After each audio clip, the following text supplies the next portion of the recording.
2025ல January 1 இல்லை December 31 பயங்கர மோட்டிவேட்டடாக இருந்திருப்பீங்க.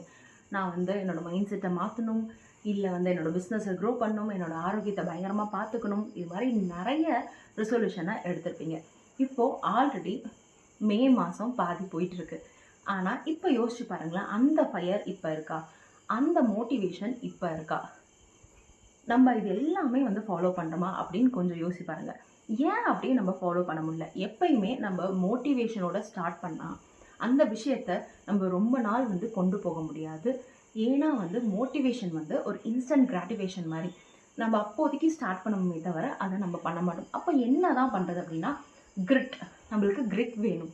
கிரிட்னா பேஷன் ப்ளஸ் பர்சிவரன்ஸ். நம்மளோட விருப்பமும் விடாமுயற்சியும் தான் நம்மளுக்கு வேணுன்ற விஷயத்தை நம்மளால் அச்சீவ் பண்ணுறதுக்கு கடைசி வரைக்கும் நம்மளால் கொண்டு போக முடியும்.